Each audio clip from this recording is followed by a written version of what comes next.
Like, you guys can do any event. We're open to like suggestions, ideas, or we usually would do like a speech. what do you try to get out of the event? Like, what is... Well, it could be... The other event we were at was really interesting, but I went because I was interested in the issue. People who aren't really that interested in the issue, they wouldn't go to something like that. You need something that draws them closer to you. Or something? Yeah. My school has something like that, to raise money for the school. Like, that's like the fun thing we do. Yeah. And afterwards there's like a party, there's like a barbecue. Yeah. I know the Walk for Life, the March for Life every year. What they have, like, they always try to, and it's been going on for so many years, but they always try to like switch it up. Whether you have at the beginning, you have your speakers, and you have just this call to action, and then throughout the walk you have like this first year they have this whole project genocide, and it's a pretty intense, huge display of pictures of actual aborted babies, and they want to take that. I think it's called Project Genocide, and they take that and they go around college campuses. And it's a massive thing. It's probably like the whole rank thing, this building. But obviously not that, but something like that. That this is fact. Like this is what it is. This is what you're facing. And it's then they take that, and that's something that it identifies it with the walk. And then when they take that around to different campuses, you're kind of connecting it all together.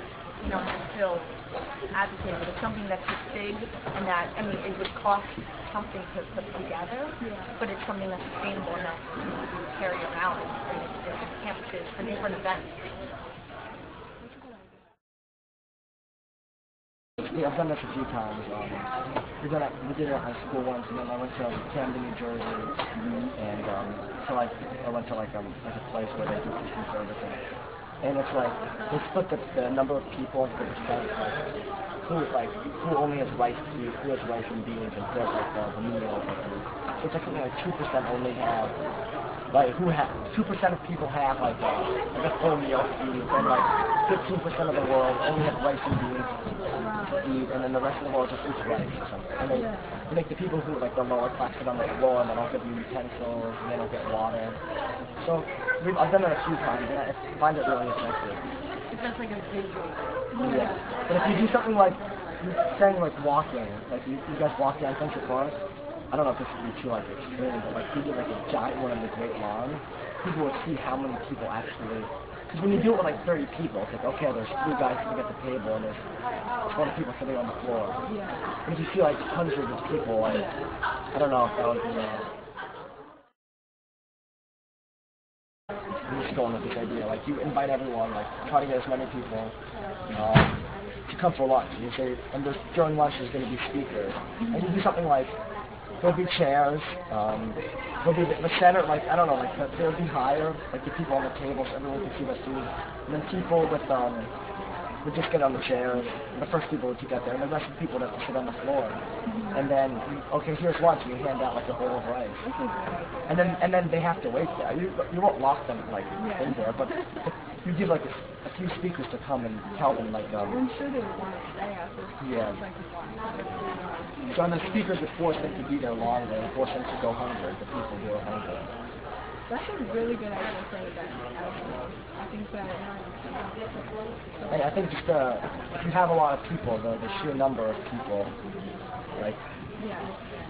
Because it's taking everything, like I think about the last event, and for me, like sitting there, it's great to know all this information, but when it's thrown at you like that, it's hard for any person to digest, and so then you're walking away, so you're just blinded by all this, like, you just think you can't do anything, it's so big, what can I do? So to take that statistic, break it down into a visual, like, presentation, alright, this is the numbers, but this is what it looks like, really?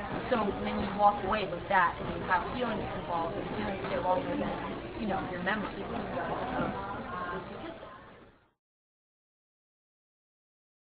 Just for me personally, I guess from my school, I see a lot of this stuff about like poverty, and I travel a lot, so I see a lot of it. But I feel like older people, maybe like my parents' age, don't really have as big of an understanding as I do. So I feel like, and if you if you get them involved, like people of like the older generation, I feel like that could help as well. Yeah. I don't like people in college. A lot of people they want to help. A lot of college kids are seen as very like liberal and they want to go like help a lot of people. I guess like the older generations don't have as much knowledge. I don't think my parents would know too much about the situation. I came from this. I do this food pantry at this Catholic church that I grew up in. It's in Queens. It's nothing local. But and also in terms of just also joining with what I'm about to say, I think if you want this group to be successful, this group's going to have to spend time together doing work. This group should be out networking together. This group should be out volunteering together. I'm not saying that it has to spend all kinds of unrealistic time together, but it should spend time getting. That's how you get comradeship when you're actually in the struggle together. And motivating each other. Absolutely. And that's how you're going to get to know each other, strengths, weaknesses, blah, blah, blah. But anyway, I do this thing. I'm the youngest person who takes part in this food pantry. The next person who's the next youngest is 75. The oldest person is 87.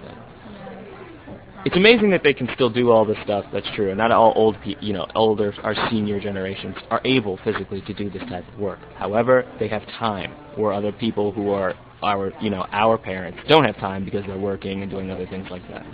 So one of the things, I do think it's good to get them involved.